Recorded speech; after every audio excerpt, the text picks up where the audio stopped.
पूनम सुनील गवारी आणि मी कल्याणी येथे राहते. आजच्या या कार्यक्रमाचे आयोजक श्री अरुण तुळशीराम झोले अर्थात माझे मामा, आज तुम्हाला रिटायरमेंटच्या खूप खूप शुभेच्छा.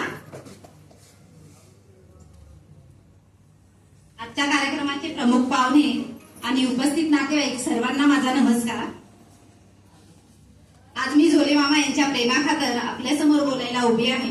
आजचा हा सुंदर असा रिटायरमेंटचा कार्यक्रम त्यांनी घडवून आणला आणि आम्हाला या कार्यक्रमासाठी आमंत्रण दिले व मला या ठिकाणी बोलण्याची संधी दिली, त्याबद्दल मी त्यांचे मनापासून आभार व्यक्त करते.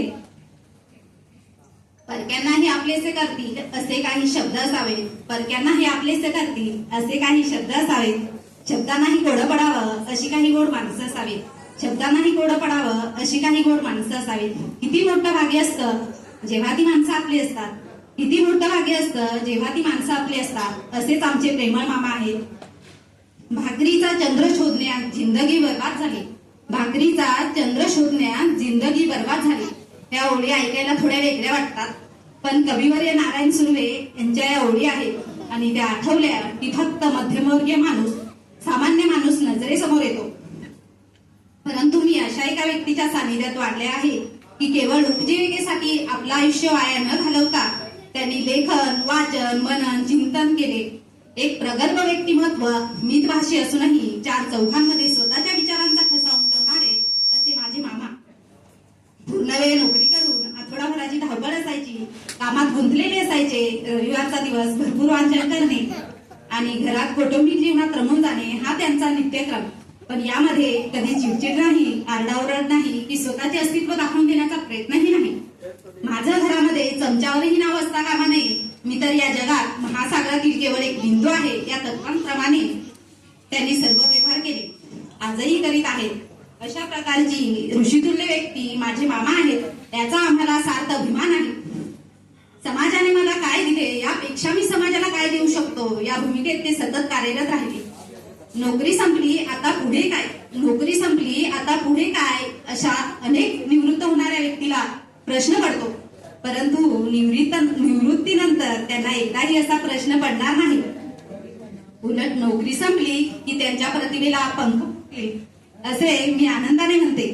आजपर्यंत त्यांनी केलेले वाचन, मनन, त्यांनी मनापासून केलेल्या विविध जिल्ह्यातील बँकांमधील कार्य या सर्व बाबी आम्हा तरुणांना लाजवणाऱ्या आहेत.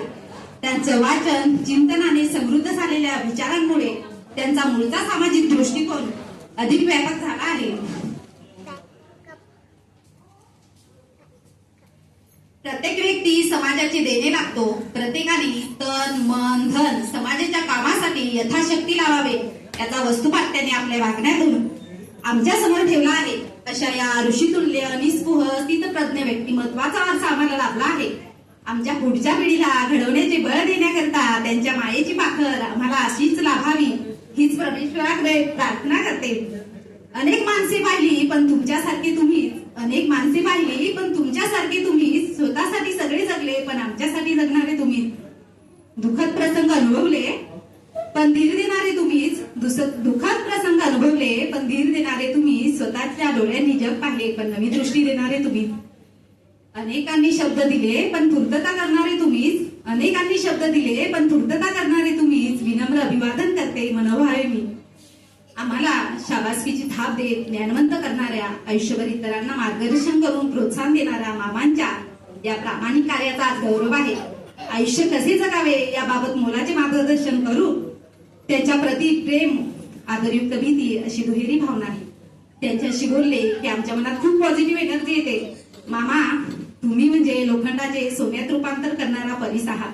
मामांना साष्टांग प्रणाम करते व त्यांच्या भावी आयुष्याला शुभेच्छा देते आणि माझ्या मनोगताला मी येथेच पूर्ण विराम देते. Thank you so much.